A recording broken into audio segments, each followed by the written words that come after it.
From VOA Learning English, this is the Economics Report. Methane gas from a lake in Rwanda may soon become a major source of energy. Millions of people in that African country could use the electricity. The Rwandan government and an American company signed a power agreement in August at the U.S.-Africa Summit in Washington, D.C. The company is Symbian Power. The deal will provide electricity and lower the risk of an environmental disaster at Rwanda's Lake Kivu. 3 lakes in Africa have such high levels of carbon dioxide and methane gas that they are at risk of exploding. 2 of them in Cameroon exploded in the 1980s. In one explosion, the release of carbon dioxide killed more than 1,700 people. An eruption at Lake Kivu could cause even more deaths. More than 2 million people live near the lake, mostly in the cities of Goma and Gisenyi. Paul Hinks is the head of Symbian Power. His company has agreed to build a power station at Lake Kivu. Mr. Hinks says it is important that the methane be removed from the lake before a disaster happens. He says this is a time when a safety problem can be turned into something good, providing electricity. Some experts say the Mount Nyiragongo volcano near Goma creates a special risk. They say a volcanic explosion could cause the lake to erupt. Mount Nyiragongo has erupted several times in the past. Scientists agree that the methane levels must be lowered in Lake Kivu. But pumping processes can also lead to gas releases. Mr. Hinks says Symbian Power will work to remove the gas safely. He says the company already has experience working in difficult places. For VOA Learning English, I'm Alex Villarreal.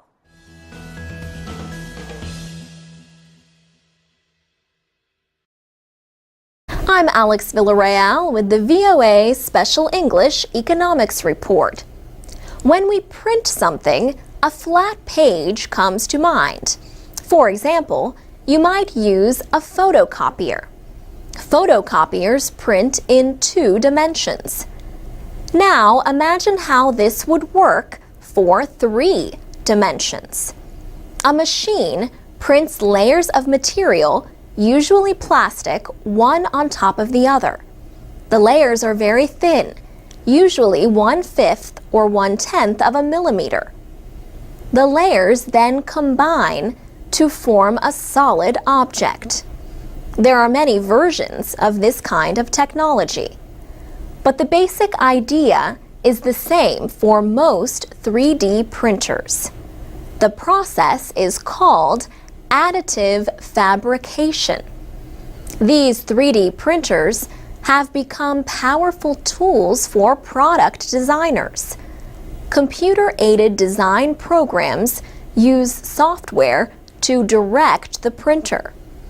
Designers can then create a solid model in a short time and easily make changes and tests.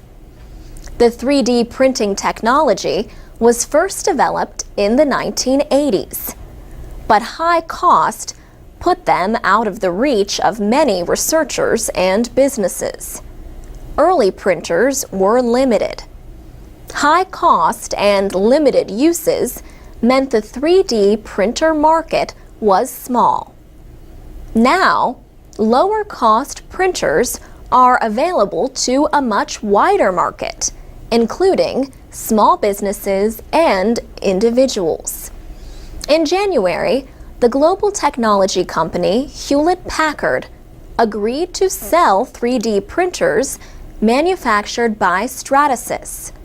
Stratasys has made 3D printers for years. Last year, it introduced a 3D printer for less than $15,000.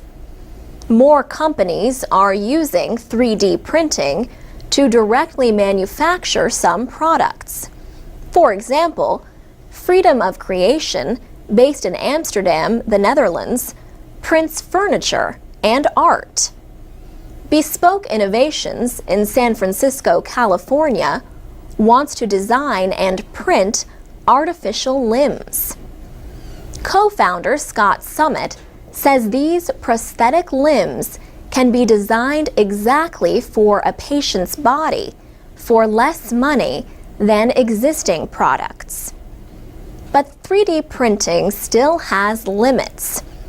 For example, metals are more difficult to print than plastics. However, airplane maker Boeing prints some airplane parts. And printers are being used to create some rare parts for old machines. For people interested in new technology, a New York-based company, MakerBot, sells kits to people who want to build a small 3D printer. Some kits cost less than $1,000. For VOA Special English, I'm Alex Villarreal. For transcripts and MP3s, go to voaspecialenglish.com and follow us on Facebook, Twitter, and iTunes at VOA Learning English. I'm Alex Villarreal with the VOA Special English Economics Report. American businesses are still slow to hire, and unemployment remains near 10%. But an economic research group reported in September that the recession in the United States ended in June of last year. It was the longest recession since the 1930s. James Stock is on the committee that dates the rises and falls of the business cycle for the National Bureau of Economic Research. The Harvard University professor says this recession was in some ways a lot like others since World War II. But one difference was the length, 18 months. Many recessions since the 1940s lasted less than a year. Another difference was the severity. The economy shrank by more than 4%. About 8 million people lost their jobs. Professor Stock thinks job growth is likely to increase in the coming months based on current levels of productivity.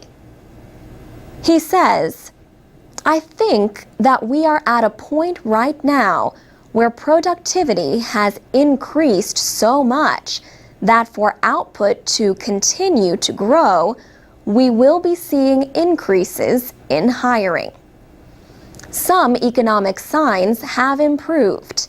Manufacturing, industrial production, and consumer spending have made small gains. But a Labor Department report shows that new claims for unemployment insurance rose unexpectedly. President Obama took questions at a meeting shown on CNBC television. One questioner wondered if today's young Americans still could hope for a good life. That young man wanted to know if the American dream is dead for him. President Obama answered, "Absolutely not. Look, we still have the best universities in the world. We've got the most dynamic private sector in the world. We've got the most productive workers in the world. There is not a country in the world that would not want to change places with us. But the economy could change the balance of power in Congress in the November elections. Critics say the president's economic stimulus programs have only put the country deeper in debt. Economists disagree about the extent to which the spending has helped. But many agree that the president's policies avoided a worse situation. In Washington, central bank policymakers said inflation remains low. In fact, they said it may be too low to support their aims for price and wage stability. For VOA Special English, I'm Alex Villarreal. I'm Alex Villarreal with the VOA Special English Economics Report. Here are some of the top economic stories of 2010. The world continued to struggle with a slow recovery from the financial crisis 2 years earlier. Greece admitted to bigger than expected budget deficits. Investors punished Greece with much higher borrowing costs. The 16 countries that use the euro joined the International Monetary Fund in offering loans of about $140 billion in May. But Greece had to agree to deeply cut government spending. Some demonstrations against the measures turned violent, and debt problems extended beyond Greece. Ireland asked Euro area members and the IMF for help in November. Its rescue was even bigger, considering the size of the Irish economy. Euro area nations have set up a bailout fund of about $1 trillion. But the IMF worries that may not be enough. Portugal, Spain, and Italy could soon require emergency loans. And the euro has declined, making imports more costly for the area's struggling economies. China's exports of important industrial metals also made news in 2010. China temporarily cut off rare earth metals meant for Japan after a territorial dispute in September. China controls nearly all of the rare earth metals market.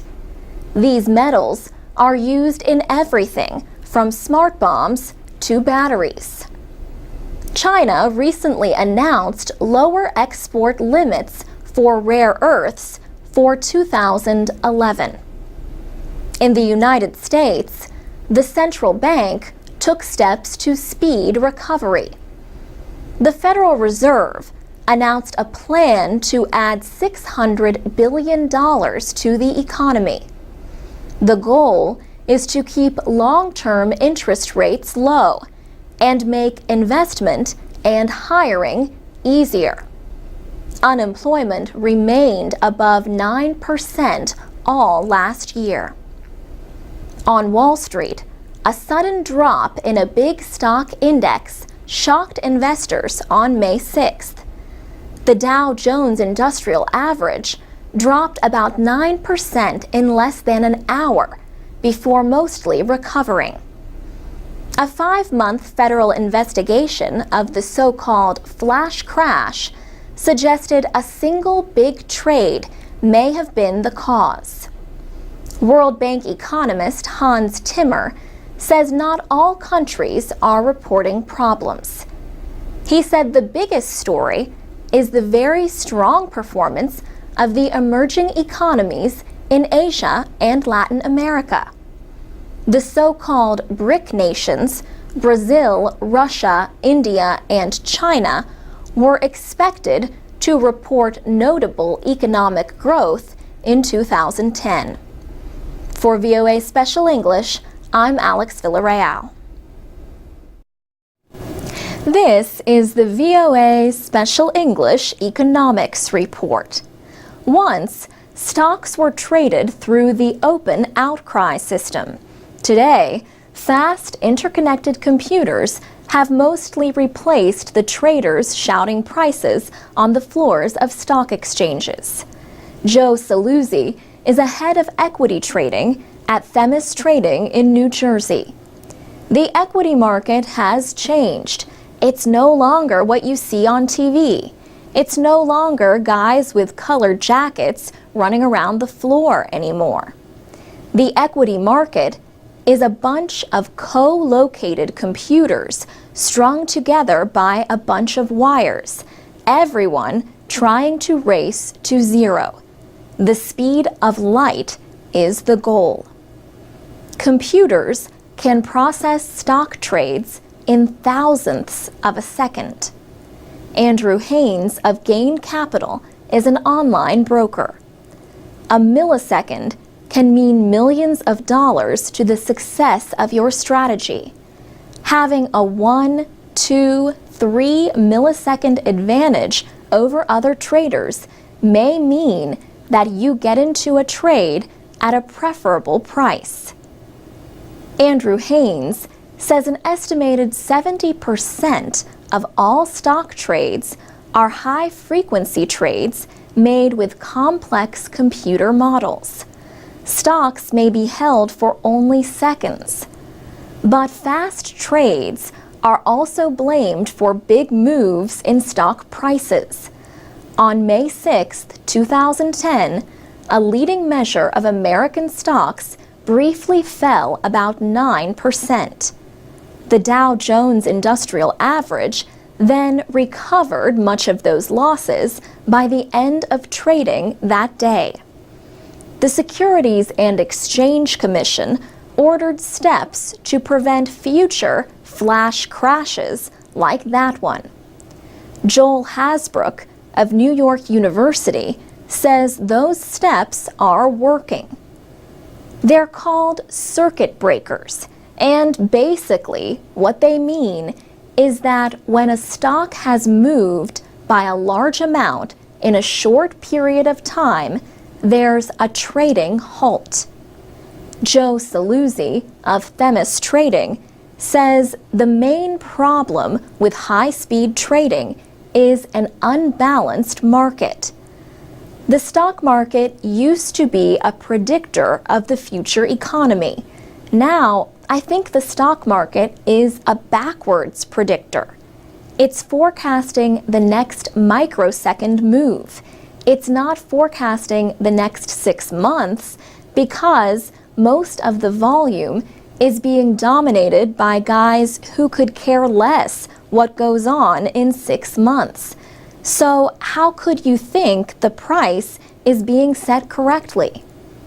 But Joel Hasbrook says high-speed trading can reduce sharp rises or drops in stock prices. In normal circumstances, high-frequency traders act as market makers. That means they stand by passively waiting to buy or sell from whoever comes into the market needing to trade. In that capacity, they actually help stabilize the market. For VOA Special English, I'm Alex Villarreal. This is the VOA Special English Economics Report. You probably have heard of comic book heroes like Superman, Batman, and Spider-Man. But what about Tom, the motorcycle shop owner, Joe Knight, and Karen Berman? Tom, Joe, and Karen all appear in a comic book called Financial Intelligence. But Mr. Knight and Ms. Berman are real people. In 2006, they wrote a book called Financial Intelligence, a manager's guide to knowing what the numbers really mean. It was written for people who need to learn quickly about accounting. The book explains in simple ways, often complex methods of keeping financial information. It became a bestseller. In June, publisher Smarter Comics released a comic book that provides the same information in easy-to-understand picture form. The new book is a combination of a textbook and a graphic novel. It tells the story of Tom, a mechanic who must quickly learn how to direct the motorcycle repair shop his father founded. Tom has no experience with finance and is struggling with the business. Joe Knight and Karen Berman help him. Artist Dave Wachter made illustrations for the comic book. Franco Arda is the founder and head of Smarter Comics. He formerly worked as an investment banker. He started the company almost 3 years ago with his own money. He wanted to create educational comic books that increase understanding. Franco Arda notes that many people grew up with comics. He says pictures combined with written text can help people learn an idea much more quickly than just text alone. This explains the expression, "A picture says 1,000 words." Financial intelligence will help readers quickly understand many of the major areas of accounting. The new comic book is available in paperback. The website entrepreneur.com named Smarter Comics to its list of 100 brilliant companies of 2012. The company has created comic book versions of more than 10 other books. These include Think and Grow Rich by Napoleon Hill, The Prince by Niccolo Machiavelli, and The Art of War by Sun Tzu. Later this year, Smarter Comics plans to release a comic book by rapper 50 Cent. For VOA Special English, I'm Carolyn Presutti. You can read, listen, and learn English with more stories about business and other subjects at voaspecialenglish.com. This is the VOA Special English Economics Report. On August 24th, Moody's Investors Service lowered its credit rating for Japanese government debt. The credit rating agency downgraded Japan one step from AA2 to AA3. Japan's finance minister said trust in the economy will not be shaken by the action.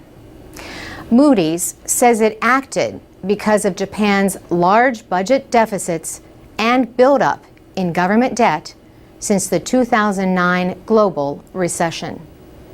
Japan's public debt is twice the size of its economy. Japan has the world's third largest economy. Moody's said another reason was Japan's political situation. Japan has had a series of prime ministers since 2006. Japan struggled more than many other countries after the worldwide financial crisis. Japan said its economy shrank at an annual rate of 1.3% from April through June. It was the third quarter of shrinkage in a row. The earthquake and tsunami in March hurt manufacturing. Shortages of parts led to a big drop in sales and profit for Toyota, the world's top-selling car maker. Yet, the report on the economy was good news. Economists had expected a bigger decrease following the disasters and the nuclear crisis that followed. But there is concern that a rise in the yen could hurt growth. A high exchange value makes Japanese exports costlier and less competitive. Hours after Moody's action, Japan announced a program of $100 billion in loans to support business spending. The goal is to help weaken the yen and lift economic growth. Bond traders said Moody's downgrade of Japan was not a surprise. The action had the expected effect of raising borrowing costs for the Japanese government. Still, at about 1%, Japan enjoys the lowest borrowing costs of any major developed nation. On August 5th, another credit rating agency downgraded United States government debt for the first time. Standard & Poor's blamed the political fight over the nation's debt. Foreigners hold much of the public debt of the United States and some other countries. But 95% of Japan's debt securities are held by Japanese, mostly banks and retirement funds. For VOA Special English, I'm Carolyn Presutti. You can learn English and stay informed every day from your computer or mobile device at voaspecialenglish.com. You can also find us on Facebook, Twitter, and iTunes at VOA Learning English. This is the VOA Special English Economics Report. On August 2nd, President Obama signed a bill raising the nation's borrowing limit. That debt deal, however, failed to keep stock markets from dropping on economic concerns about the United States and the world. The legislation followed months of arguing that only added to those concerns. Congress sent the bill to the president on the last day that the government said it had enough money to make all of its payments. The Budget Control Act of 2011 lets the government seek financing to pay its bills until 2013. Congress agreed to lift the debt ceiling by over $2 trillion, but also to make spending cuts. President Obama said, "This compromise guarantees more than $2 trillion in deficit reduction. It's an important first step to ensuring that as a nation we live within our means. Yet it also allows us to keep making key investments in things like education and research that lead to new jobs, and assures that we're not cutting too abruptly while the economy is still fragile." Richard Gordon formerly worked with the International Monetary Fund. He says there is a risk in cutting the federal budget too much when unemployment is high. If the federal government does not put money into the economy will stall, and that will result in another recession, and that cannot help anybody. The national debt is more than $14 trillion. At the end of last year, private investors in the United States held the largest share, 36% of that government debt. China was the single largest foreign holder of Treasury securities, followed by Japan and Britain. The Budget Control Act calls for almost $1 trillion in spending cuts over 10 years. A committee of 6 Democrats and 6 Republicans will have to identify another $1.5 trillion in deficit reductions. Congress has to get proposals by November 23rd and vote within a month. What happens if the committee cannot agree? Then an enforcement measure known as a trigger would go into effect. It would cut money from domestic and defense programs, but not in popular social programs for retirees and the poor. The budget deal contained no tax increases, but that issue has not gone away. Richard Gordon, now a law professor at Case Western University in Ohio, says the deal leaves a big question. What is going to be the economic policy of the federal government in the next 2 years? For VOA Special English, I'm Alex Villarreal.